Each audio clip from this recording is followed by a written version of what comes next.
परिवर्तित होते हुए दिखे नहीं। अभी वर्तमान में एक विषय और ज्यादा डिस्कस किया जा रहा है, वर्ष 2021-22 में बजट में बच्चों की हिस्सेदारी। बजट में क्या हिस्सेदारी बच्चों की रही है, क्योंकि हमारा मध्यम मध्यम में देखा जाए तो बच्चों के संदर्भ में कुछ योजनाएं सरकार लाती हैं जो शिक्षा के क्षेत्र में दी जा सकती है या फिर पोषक के क्षेत्र में दी जा सकती है।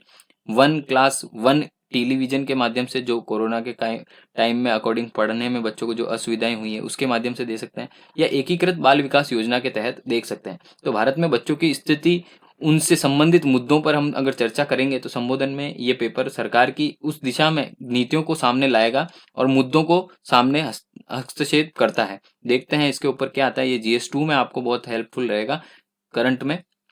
हाल ही में गैर सरकारी संगठन के द्वारा विश्लेषण मुताबिक बीते 11 वर्षों के मुकाबले इस वर्ष देश के बच्चों के बजट में आवंटन सबसे कम हिस्सा यहाँ पर हुआ है, ऐसा ऑथर बोल रहा है। क्योंकि यहाँ पर केंद्र सरकार द्वारा बच्चों के लिए बजट बनाने की शुरुआत पहली बार वर्ष 2008 में बाल बजट वितरण के प्रकाशन के साथ में हुई थी। इस साल या इसके बाद में कई राज्यों ने इस कार्य को शुरू किया है। मतलब देश में अगर बजट आया तो वहां पर राज्यों ने भी इस तरह का बजट पेश करना प्रारंभ कर दिया है। मैं आपको यहाँ पर एक छोटी सी जानकारी और दूंगा कि बजट के माध्यम से अगर मैं आपको एक जानकारी दूं कि बजट जो है वो भारत में एक 2016 के अंदर आयोग बनाया गया था, उसके माध्यम से बताया गया कि हमारा फाइनेंशियल ईयर जो है उसे आप परिवर्तित कर दीजिए, क्योंकि हमने आधारभूत जो हमारा वर्ष बोलते हैं, आधार वर्ष जो बोलते हैं, उसे भी हम परिवर्तित कर रहे हैं और उसके साथ में हम चालू वर्ष जो होता है उसे भी परिवर्तित कर रहे हैं। तो इस समिति ने ये समझौता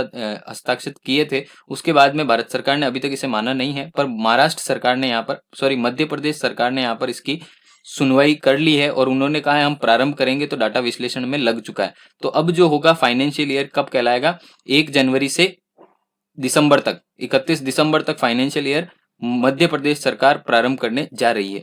आगे चलते हैं। इसके अंदर बच्चों से संबंधित बजट में क्या शामिल है, तो बच्चों से बजट में यह शामिल है कि 2022-23 के अंदर केंद्रीय बजट बच्चों के लिए कुल आवंटित 92,736.5 करोड़ रुपए यहाँ पर आवंटित करता है, जबकि विशिष्ट बजट में 85,712.56 करोड़ रुपए यहाँ पर आवंटित किए गया था, ऐसा बताया जा रहा है।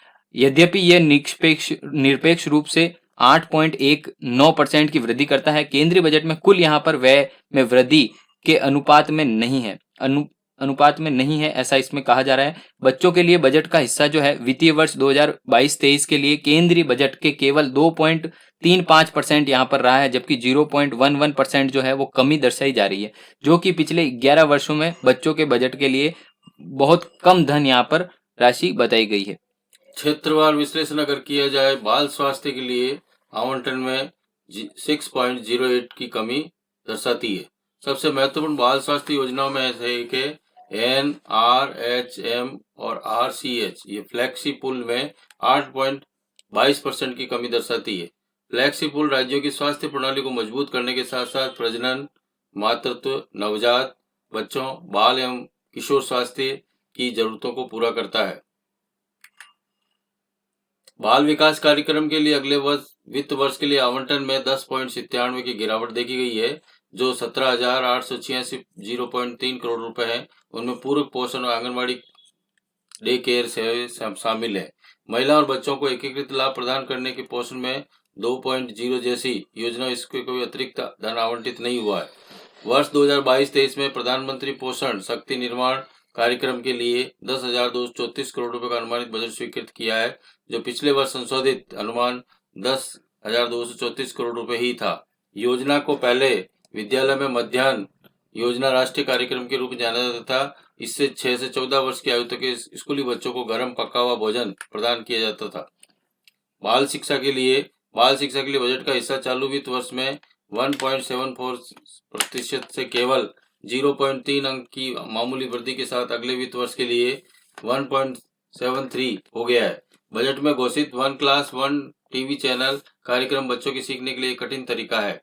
PME विद्या के 1 क्लास 1 टीवी चैनल कार्यक्रम विस्तार 12 से 200 टीवी चैनल तक किया जाएगा।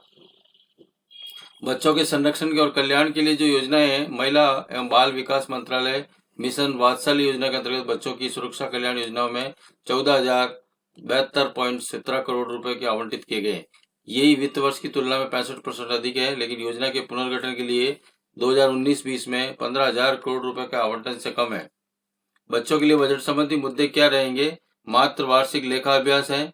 इस कारण से केंद्र सरकार द्वारा बच्चों के लिए बजट बनाना केवल एक वर्षीय लेखांकन अभ्यास तक सीमित रह गया है, जबकि बाल बजट विवरण CBS का प्रकाशन सभी विभागों में प्रासंगिक बजट शीर्षों को मिलाकर किया गया है। यह अकेले बच्चों को विशेष जरूरतों के प्रति उत्तरदायी रहने के लिए मूल उद्देश्यों को पूरा करने में बहुत ही कम जाहिर हो रहा है। राज्य सरकारों की भी जिम्मेदारी कमी है।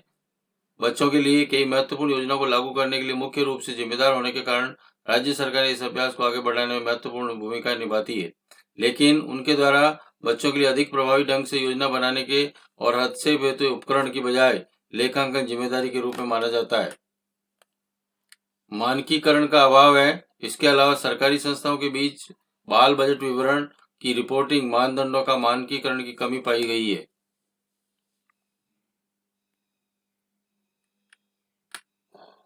भारत में बच्चों की स्थिति क्या है? हाल ही में NFHS 5 के सर्वेक्षण में बाल स्वास्थ्य पोषण पर मिश्रित तस्वीरें हमारे सामने आई है। एक तरफ इसके बाल मृत्यु दर में कमी, पोषण संकेतों के स्तर में सुधार जैसे स्टैंडिंग और वेस्टिंग आदि निश्चित सकारात्मक पहलू नजर आते हैं। दूसरी ओर बच्चों में एनीमिया की घटनाएं NFHS में 4 में 58.6% से बढ़कर 67.1 के खतरनाक स्तर पर पहुंच गई है। प्रमुख विशेषज्ञों का कहना है कि SDG लक्ष्य 2030 को पूरा करने के लिए अधिक प्रयास की और आवश्यकता है, क्योंकि ये जो खतरा बढ़ रहा है उसमें उसको कम किया जाना चाहिए। ASER सर्वेक्षण रिपोर्ट का निष्कर्ष बताता है कि लगातार सर्वेक्षणों में बताया गया कि 2020 और 21 के बीच स्कूल में नामांकित बच्चों के अनुपात में कोई सुधार नहीं हुआ है।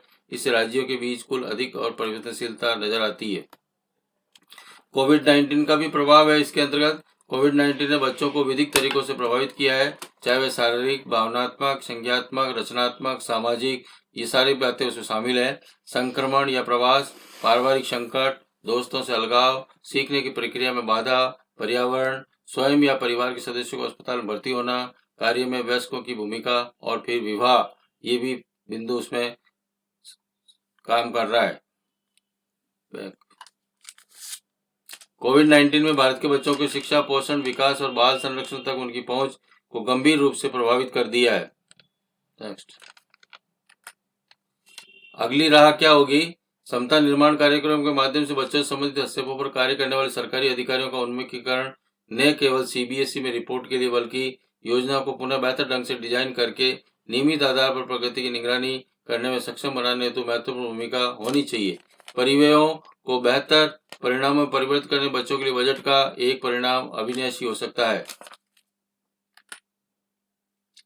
CBS में रिपोर्ट की संरचना को मानकीकृत करने की तत्काल आवश्यकता है। केंद्र सरकार CBS की जवाबदेही एक प्रभावी साधन बनाने के लिए राज्यों और विशेषज्ञों के परामर्श से इनकी एक विस्तृत ढांचा विकसित करना जरूरी है। संबंधित मंत्रालय द्वारा बाल संबंधित योजनाओं को नियमित निगरानी की जाए और लेखा परीक्षा की जानी अति आवश्यक है।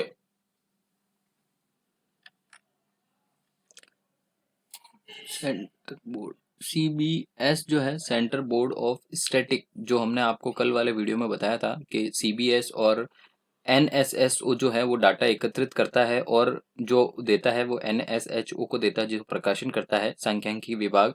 और यहाँ पर जो अब हमने बताया था कि 2019 के अंदर यहाँ पर उसको एक कर दिया गया है, NSO बना दिया है। वही सारी चीजें आपको यहाँ पर इसमें समझने